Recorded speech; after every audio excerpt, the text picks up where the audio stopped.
recording. But and there we go with the recording. Well done, donkey. That's on cue. So a bunch of people will receive the recording, and yeah, but it's a meeting platform, so you are welcome to join in on the discussion, join in on the conversation. I know we've been training our people for the last many years on how to be a webinar attendee, but this is an open forum. This is a meeting platform, so you're welcome to open your video. Be careful of what's happening in the background.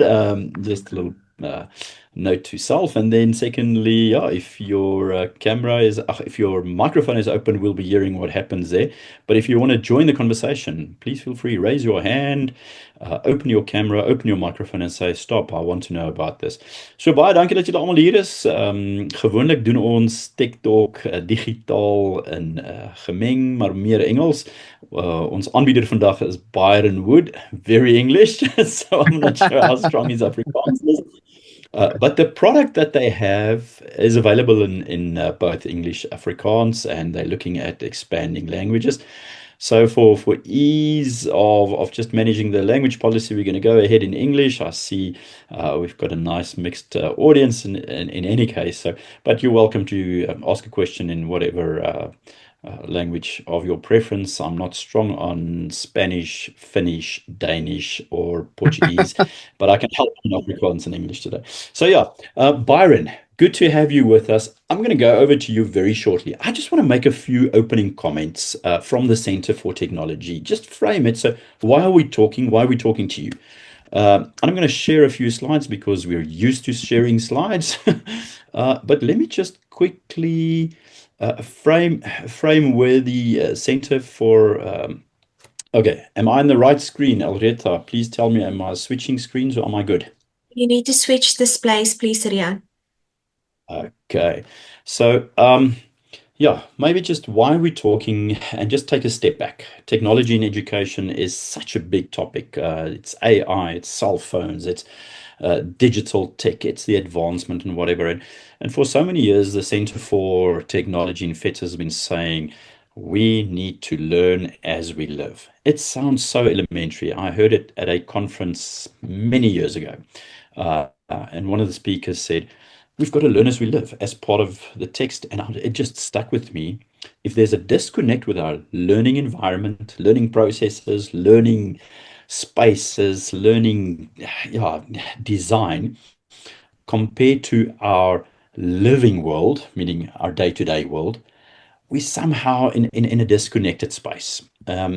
We lose relevance. We don't use the tools of our time. We don't speak to the generation that's sitting in front of us. So there's a lot to that.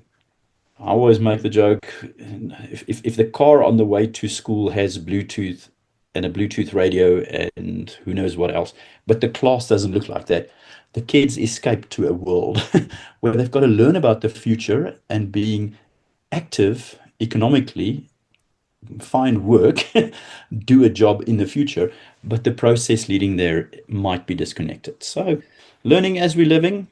Second meaning is we've got to keep learning. We've got to continually learn. I'm turning 55 this year. I don't think I'm the youngest around the table.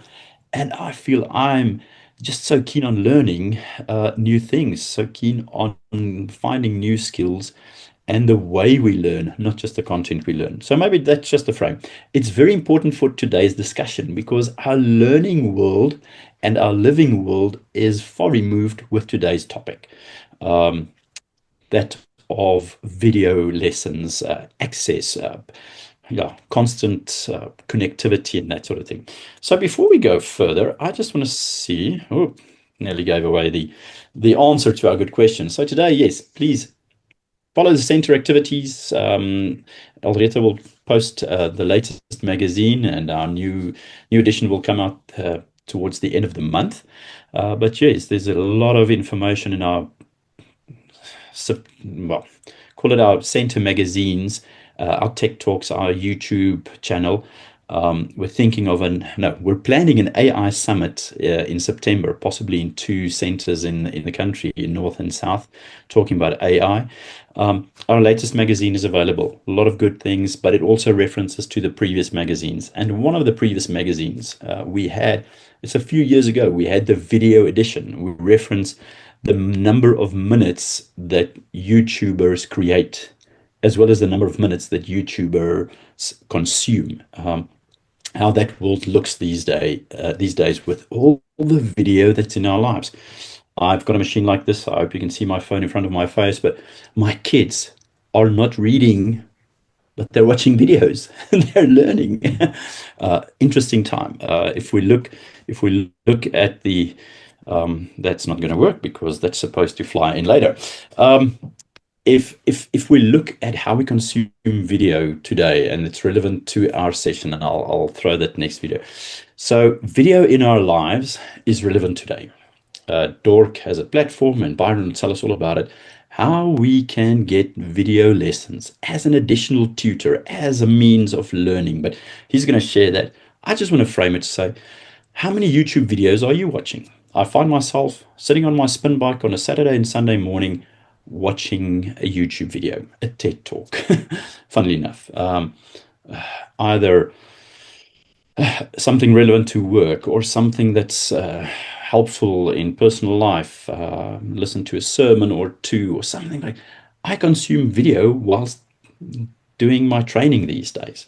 YouTube is the biggest search engine or second biggest search engine. People don't Google anymore, search for how do I do this. They say, how do I in YouTube?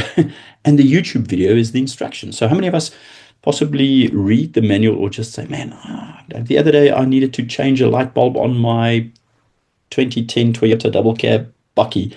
I stood there with my phone and said, YouTube, please tell me where do I open what so that I can take out the old light bulb and put in the new light bulb. So YouTube is part of our lives. Our kids live in video world.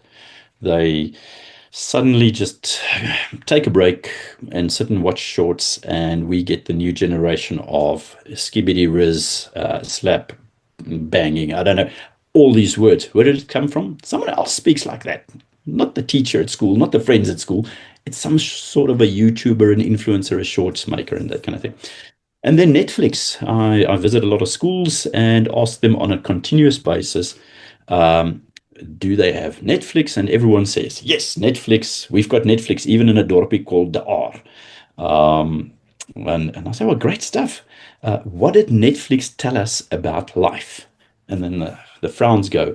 And it's my own little philosophy. I'm not saying this is why they did it or this is the truth, but it's my truth. Netflix changed entertainment from mass, scheduled, and a fixed location, your TV, to personalized, unscheduled, meaning I watch what I want to watch, when I want to watch it, and mobile, where I watch it. It's no longer on a fixed screen. Yes, you can watch it on a fixed screen as well, but you travel, you take your Netflix with you on your phone.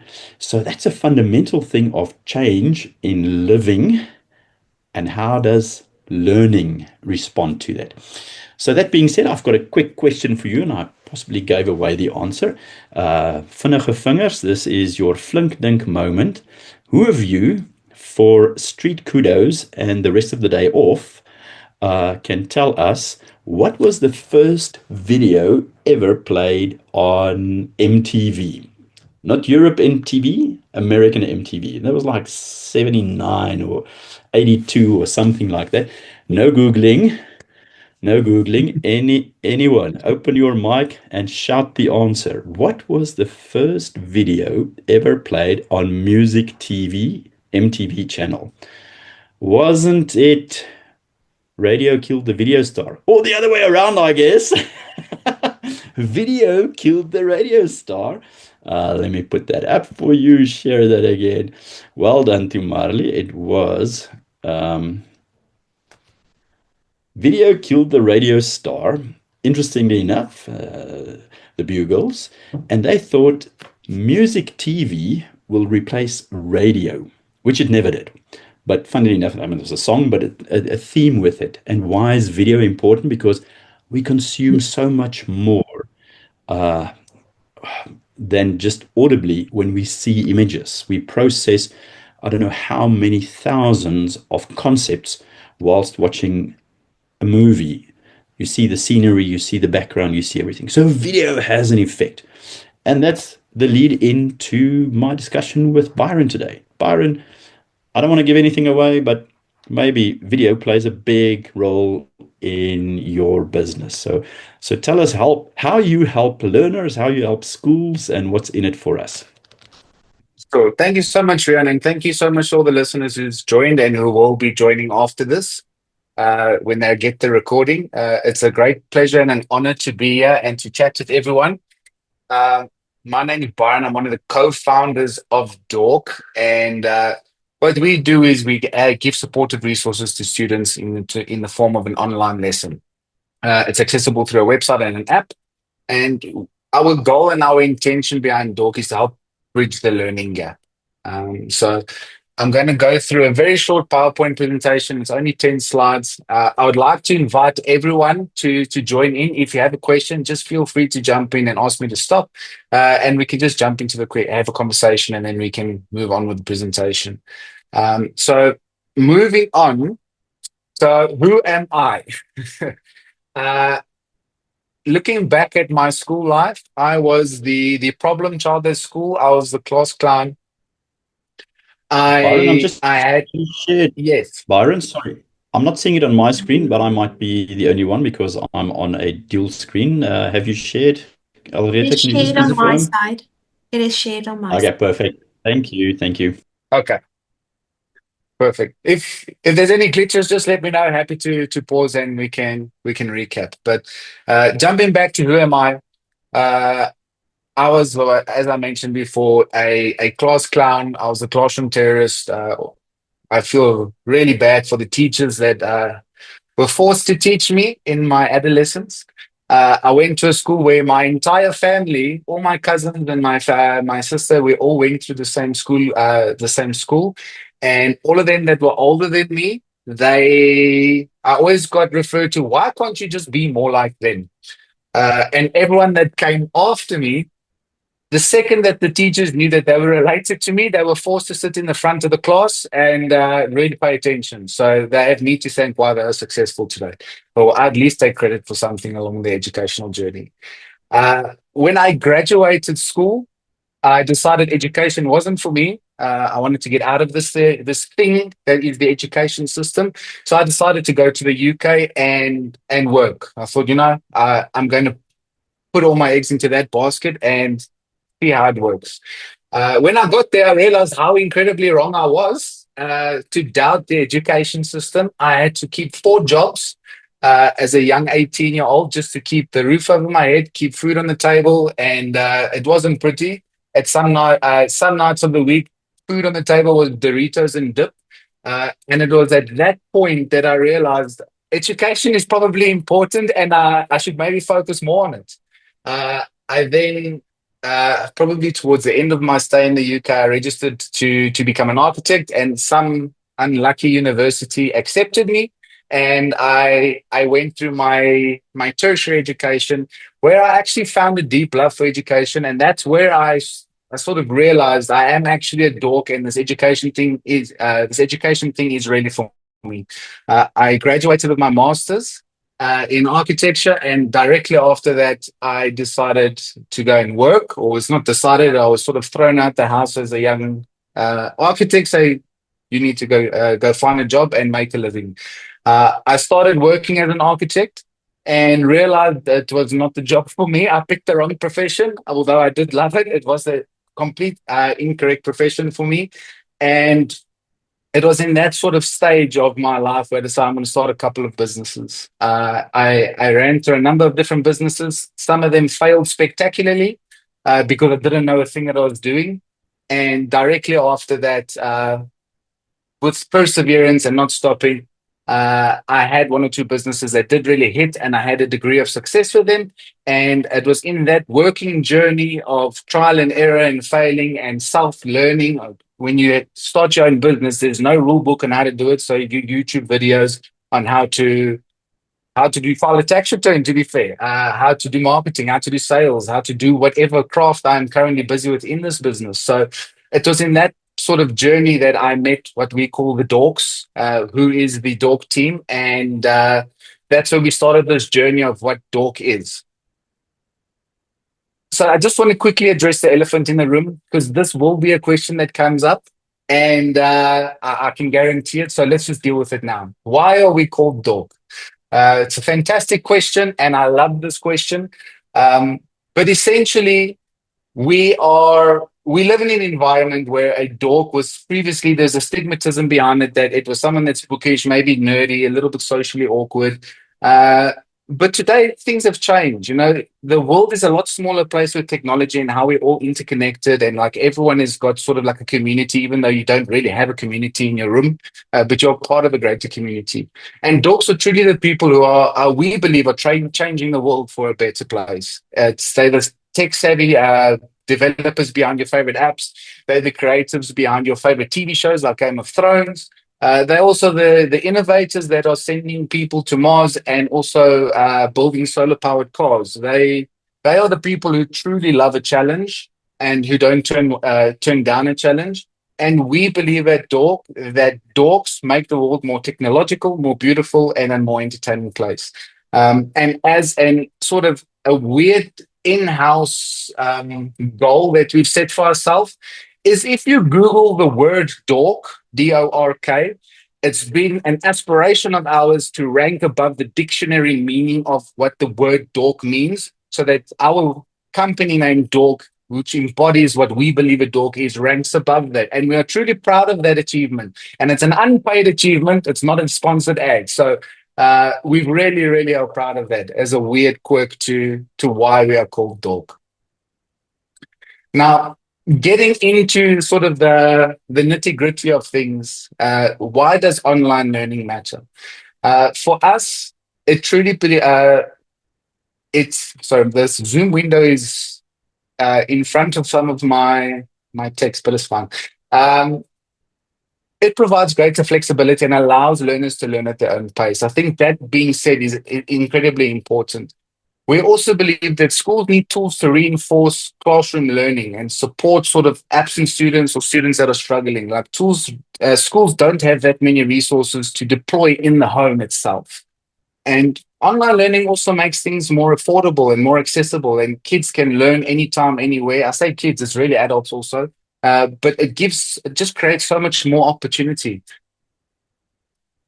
Now, so sort of like the ugly child in the room, why does it get a bad rap? You know, like it really does. There is aspects towards online learning that really does need to be addressed. Like as a parent myself, I've got three beautiful daughters, and I'm always concerned about their screen time. It's definitely a reality and a concern that all parents should have. Students won't engage with the content. If you've ever watched a long YouTube video, you know that it's hard to keep that retention. So there is definitely engaging content. So in content that students won't engage with. I suppose the biggest fear is, will it replace a teacher? That is a very, very fair case to be concerned about, but that's not really the reality of what we're dealing with online learning, and I'll explain why. And is the content just too impersonal? There's so much content to search online. What do you search for? If you're looking for a lesson on exponents, what exponents? How do you get the correct lesson? How are you ensuring that that content is relative to your current problem and your need? And this is where we believe that in terms of screen time, Dork offers structured learning, and sort of like a dedicated platform that's catered towards education and better self-improvement, betterment in terms of the student's educational journey. So the screen time is warranted on there. Students won't engage. What we've experienced on Dork is that when you as a teacher or an educator, you have a classroom what do you call it, a timetable where a session where students come to your class.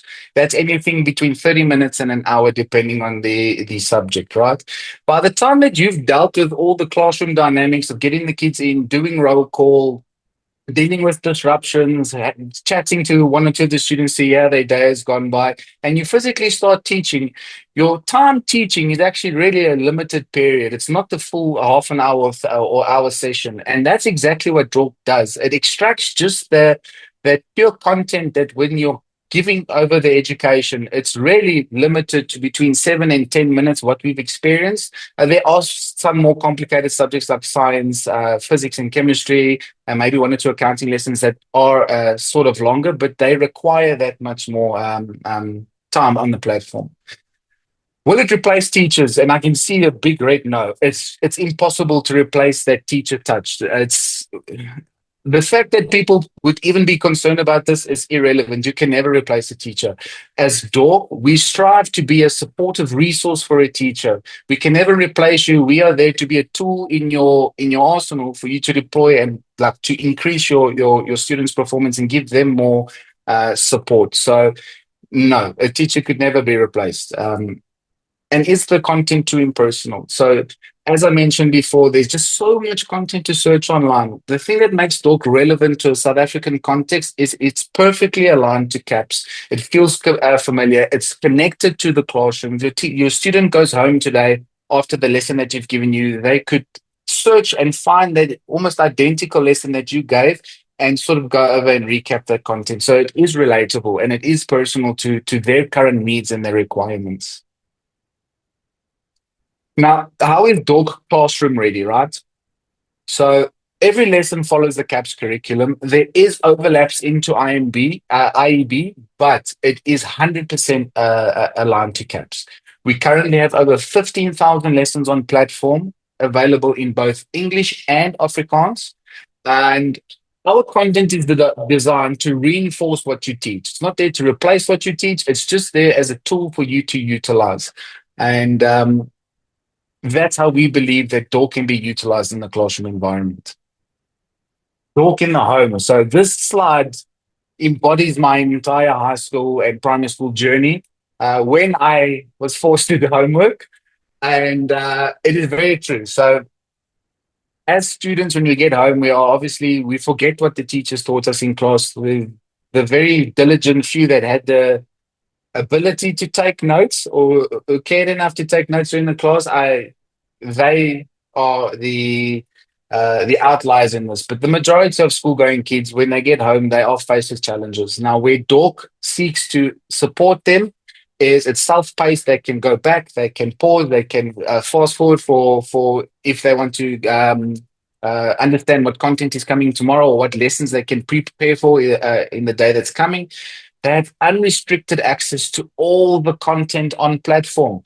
So whether you're a grade 10 learner and you want to revise grade 9 work, you can do so. And you're not limited by that. If you're a grade 10 learner and you're advancing and you want to understand what's the course content coming in your grade 11 years, you can do so. So there's no limitation to that. And we do strive in dork to make our content as clear and explanatory as possible. We use working examples. We have structured layouts that kids can search and understand and find the content easy enough. It really, we do strive to make a fully fledged user journey that it feels comfortable and searchable and sort of relatable to a student context. Something that we're very proud of at dork is a lot of learning platforms. It takes at least 5 to 10 clicks to get to the lesson that you're looking for. We've managed to get that down to 3, which is an incredibly difficult thing to achieve in a UI design, but the team have done a tremendous job at achieving that. So I'm just going to, this is a pre-recording. I'm going to walk you through what a basic user journey looks like on the platform. And it's just a short video. If we want at the end of this, I can demo the live system for you. But essentially what you're seeing here is a user has a profile. It preloads in their grade content or lessons. They have the ability to go out of the platform, out of their profile and jump into the browse page where they can browse any sort of grade They can switch between their language offerings. They can choose any grade within the alternative language offering, which is Afrikaans. If they want to jump into a subject or a grade, they can simply click on the tab. This will present all the subjects that we have available on platform. When they are ready, they can choose a subject that will preload with the very first lesson of the year, and they can search by means of what module they are currently dealing with in the curriculum. When they click a drop down, it will show you every single lesson neatly positioned within that module. And when they are ready and they have found the lesson that they are looking for, which is also searchable, they can simply select it, and it will now display the lesson of that they've selected. The value of online is that you can jump ahead, so you don't have to wait around for the entire lesson. They can jump straight to a section of the lesson that they need.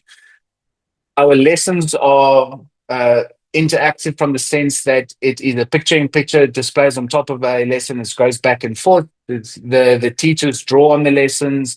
They write on it. There's sort of simulations that they run in the platform. You can make the screen full screen. You can keep it as a split screen and have the accordion on the right so you can filter through your lessons. If you're jumping around and you want to just view multiple lessons, depending on what you're currently dealing with, you can do so on platform. So there's no restriction to accessing the content. I'll just pause for a second.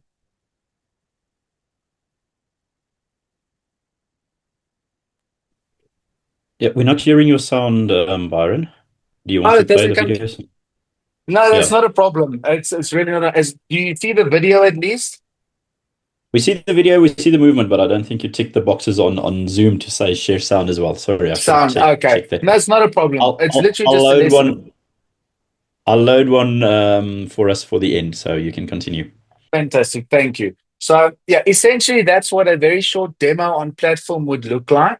Now, what is dork designed for in its use cases? So depending if you're in a home or a classroom setting, it has any one number of useful utilization. So if a student is absent, you can give them a lesson to revise. If a teacher is absent, you could also share with what lesson you would want the students to review when you are back. Catch-up, revision, homework tasks, support for slow or faster learners, extra lessons, lesson prep. That is something that our own teachers on the platform who've helped us develop the content has said that it helps them with their planning for the year because there's a full structure for them to utilize. Exam prep, pre-classroom prep, if you want to give for your advanced learners sort of modules to review before they're coming in for the session or for the class, you can do so. And lesson reinforcement. At the end of your day, you can tell them if you have any other sort of, if you want to run through this, the concepts once again, just jump on dork and check this module, and we're good for the day. Our content is always growing. We add anything between 15 and 240 lessons a month, depending on our production run and teacher availability, subject requesting. So we are always adding content. The most recent content that was added to the platform is chemistry and physics experiments in both English and Afrikaans. We had recorded 116 of them, and they are also added into the chemistry and physics module or subjects. So we're very proud of that. It was an incredible challenge to do. It took us 6 months to film 116 lessons, but it's done, and it is a phenomenal product. So I'd like to encourage you to check that out if you can. Content wish lists. So we don't just decide what we want to film and then add it onto the platform. We talk to our community of users. We get feedback from their side, like what subject they feel is the most relevant or should be coming up next on the platform. And when we have a good gauge for, okay, the next subject needs to be, for instance, business studies. That's currently in production for grades 11 and 12, because that's what our community told us is what they want. We have a B2B offering where we partner with schools or learning organizations or institutions, and if they have any sort of subject requirements, we do prioritize that on our side to develop those subjects for them so that they can utilize it in their offerings. With that whole community of schools that we have current partnerships with. When you do onboard as a school, or even if you're just a teacher, there are free onboarding sessions and implementation sessions that we help you with. We do have how-to guides and videos available for teachers on how to use the content as a resource. We also have dedicated support and email that allow you to troubleshoot with quick chats on platform. And if you are a school, we do offer integration. So if you have an LMS or even just a simple website, we can integrate into that. You can pull all the content as if it's your own and display it to your learners in that way. So we do offer a number of resources and support for our teachers and schools. And that is the presentation. I'd like to thank you all for your time, and I'd like to open up the floor for any questions. Yeah, feel free to ask if there are any. And how are you? Byron, I'm just on another platform because my kids use dork. Maybe a little plug for that. I've been working with you guys for some time and some years now, and we just decided to ramp up the relationship. But so I'm in a grade 9 level. Allow multiple presenters to share. Are you still sharing? Maybe just stop I've sharing. just stopped sharing now. You can share. Okay. Let me just quickly go there. Um, and hopefully I've shared with sound. I didn't check now, but this is, can you see my screen? I do see your screen, Look at but that there's still no before. sound. Oh, there we go. There's sound. I think there Factories. was. This was the huge one. It is this Yes. one right here. Coal. So let's quickly read this. The Industrial Revolution was driven in part by the adoption of coal as an energy source. I think that explains exactly how it works. There's the teacher, there's the studio, there's a pen on the screen. And so my daughter did a lot of dork lessons just before the exam last year. Just refreshing, and I think that's the point that I want to make. And you mentioned it before COVID. The center. I said to a lot of schools, why do we let good lessons evaporate when the bell rings? That has not taken off where teachers record their own lessons whilst live in the class. But they do prepare lessons. In COVID, some of them prepared this 9, 10, 17 minutes or whatever it is lesson because of the fact that every day there's a learner absent. Just about. I mean, that's the number one thing that the Department of Education manages, absentees. You talk any management system, D6 or whatever, is SASAM, absentees, we need to know absentees by 10 past 8. The second thing is, even if people are present, after lunch, after break, after a long journey to school, they might not be emotionally present, even though they're physically present, and they Yes. miss some of the nuance. People go to the doctor or go and do rhythmic gymnastic trials, or my kid played hockey on Friday morning in school time. Yeah, it's this festival year, and so there's always an absenteeism and there's a loss of learning. The people inside, you want to revise the same day when you do homework. You want to tell your parent, help me out. I need help with factorizing, but I don't know what the teacher said. And then there's another teacher. Then it's before the exam. Then it's before the year-end exam. The people that's close to the danger zone, they need to up by 5%. The people that's just below 80 want to get that distinction. The people that's in the top 5, they want to get to the top 3. There's always room for reinforcing learning, not to replace the teacher, not to replace. So from my point of view, it's kind of a no-brainer. How do schools get this? How do learners get this? What is your ask today? We had one question in the chat. Are you expanding to coding and robotics? If it's in the curriculum, it's not been gazetted yet, but if it's in the curriculum, it's, I think 2026 is when that comes in. But yeah, even that might be an option. Don't know, your answer? We have trialed coding and robotics in the foundation phase, but we have been actively searching for teachers who can accommodate what we believe the curriculum is going to be. We've spoken to some what we call presenters on our side, but they're also teachers. Who are currently claiming to be assisting in developing the curriculum. So we're trying to get an early in there. But as soon as there is curriculum alignment or a curriculum released, we can align to. So it is part of the curriculum. We will release coding and robotics. But you can check out what the trial version or what we call a beta version on is in foundation phase. Okay, excellent.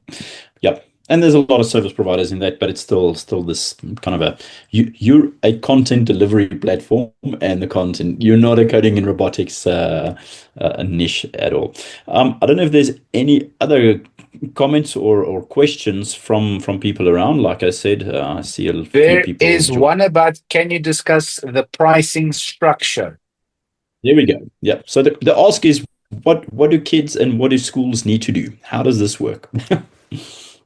So depending on which side of the spectrum the question is coming for, right? So if you're a student, there are two options. If you're just a general parent at home, you've got a premium plan, which is 79 Rand a month per student.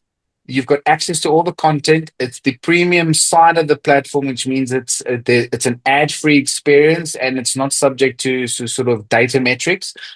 Then we also do offer a free version for students. There they get all the same access to the content. The only limitation beyond that offering is that they are subjected to receiving ads in their user journey. So when they're selecting grades and subjects, the display ads. When they want to watch a lesson, in order to watch the lesson, they are served an ad that's a non-skippable ad before the lesson. So those are only the two differences. And if you're a school, there's a completely different pricing structure that we can go over. But I'm assuming the question was related to students. I would like to go. I would like to go into the school option Yeah, as sure. well. Can I And share maybe my screen again? Because I do have a slide for that. should be able to. Yeah, it's coming. There we Okay, go. Yeah. perfect. So on All good. a school model, this is also going to be only available to FEDSAS schools. It won't be out. Any school outside of the FEDSAS network or community will receive a different pricing model. So this is purely focused towards FEDSAS schools. And there are two options available. There's a flat rate model and a tiered price, tiered licensing. Now, depending on how you want to pass the cost on to the student, it just depends on your financial setup. But we sell bracketed license or block license bays. So to give you context, 0 to 500 kids in your school, you would pay a set fee of 99 Rand per student, which works out to about 8 Rand 25 per month per student. And you can see how the tiered pricing works going down. And there is a flat rate. So if you are a school and you just want to service that cost, you could recuperate the cost in different ways. But you've got access to unlimited student counts, but there's a base fee of 50,000 Rand for the year for access to all the content. So if I can't see the chat with sharing the screen, I don't know if there's further questions on that, but essentially that's how the pricing works for schools. Okay, we'll share your slide deck with the viewers in any case, but I think 2 or 3 cornerstones, and you might want to stop sharing. And I don't know if you're still sharing there. Let me just have a look. Yes. Yeah. We'll share that with the audience. So Byron, yeah, number one, there's a free option. As a good governor, I will say that might sound like a good option. It is at least the economical one. Like we always say within FEDSAS, when the product is for free, now when the service is for free, you are the product. So if you use Google for free, they take something from you. They show you ads. YouTube, same thing. You can go onto the YouTube free version, and then in the middle of your very tense video and training session somewhere, yeah, shower gel comes up and you want to you can't skip that is custom and practice. That's what's happening in the real world. The paid for version sounds like 2 cappuccinos a month gets you access to all the content. 79 Rand. Did I read that right? 79 Rand a month for an Yes. individual. 79 Rand a month gets you free, ad-free access um, to all the content. And you've got your profile, you set up your language preference, your subject preference, and whatever is there. And you effectively have everything that we always take pictures of in class. You don't have it's somewhere there. So if you don't use it, it's valueless. But if you use it, you've got access to a lot of it there. And then there's the school-based one, and I want to highlight something here. Maybe I did not reiterate it or even mention it at the beginning, but this is a FEDSAS member school only offer. There's a different pricing structure for non-FEDSAS member schools. So FEDSAS is always trying to either get a member in the center to support us or to support our schools. And this is a direct benefit to the schools. So yes, you've got to pay for it, but you would have paid double the price or I don't know, X% more had you not been part of FEDSAS. So that's the value we try and give our members. Yeah, just reinforcing that. There's a question from Rudy. Like I said, guys, you're welcome to open your cameras and microphones. Is the tiered license not unlimited license? Yes, it's unlimited usage, I guess, but it's for that number of learners. Maybe you want to Yes. flight that. It's a bracket of number of learners. So it's not unlimited number of users, it's unlimited depth of use, but only that many learners. So the school would have to ring fence it. It is, you said that, just checking, and hopefully that's all understood. Byron, thanks so much. I don't see many other questions. My household has been using dork for the past year, maybe more. I signed up early. I've been journeying with dork quite a while. Not every day. My kids don't have that need every day. But the night before the history exam, I think my daughter listened to 4 stories on the Second World War, and I found it riveting. There was a natural science or physics one about the leverage and the cranes and whatever. And we just made the project at home. Ons het die taak gemaak met hierdie yskraan. And then this teacher was telling the whole story. And I'm like, oh my goodness, that's exactly what's been playing off in my house. So there's great alignment. It's teachers teaching. It's not the studio. It's not unperfect, but it's not SABC, KTV, or whatever quality. It's real people. It's real people teaching, and I found that very, very helpful. So, Byron, how do people contact you? Where do they go? Do you want them to contact you directly? Do they sign up on the platform? Our last question is, how do we get involved? Yeah, sure. So I think I spent a very little time on that slide, but if you look at the slide deck on the second last page, all my contact details are there. You can contact me personally. If you're looking for a school-based pricing for FEDSAS member school. If you just want to explore the platform and review some of the content, I encourage you just to go onto dork.online. That's dork with a double K. .online. Actually, you'll find us if you just search dork because that's what we achieved. And you can simply register for a free account and just review the content. Just as a quick note, we have over 60,000 users on platform. With depending on which part of the year we are, the back 6 weeks of each term, it generally jumps up to about anywhere between 3,000 and 5,000 daily active users. So we've got a very active online user base. So yeah, if you have any questions, please contact me directly, and I can support you. Yeah. Happiness. Thanks, Byron. We're going to close the session. I don't see many more hands or any pressing questions. I think it's a no-brainer. It makes so much sense. So go have a look at the platform. I might have forgotten in the beginning to introduce myself, but when I travel around the country, people say, "Oh, we've seen you online." So I'm the guy with the face in the screen. But yeah, my name is on the screen. It's Riaan van der Bergh. I'm one of the deputy CEOs at FEDSAS, as well as the manager for the Center for Technology. And yeah, we try and bring good solutions to our schools, benefit to our schools, and we're sincere in trying to make not a technological effect, difference, impact in schools, but an educational one using the tools of our time. And this is where our kids are living. So great tool for teachers, great tool for learners, and possibly also a great tool for parents. Byron, thank you so much. It's really been great. All the audience members, thank you. Thank And you. as I said, there's a last. Oh, no, it's not a question. It's just your contact details. Thank you, Algeta, for posting that. Guys, have a great, I think it is Wednesday. It's not Thursday. I think I thought of it being Tech Talk on It's a Thursday. Tuesday. It's a Tuesday. It's not even Yes. Wednesday. I've got an extra day in the week. Happy with that. It's deur mekaar. Dankie julle. Go well, everybody. And Thank you, any everyone. questions, It's been a contact. pleasure.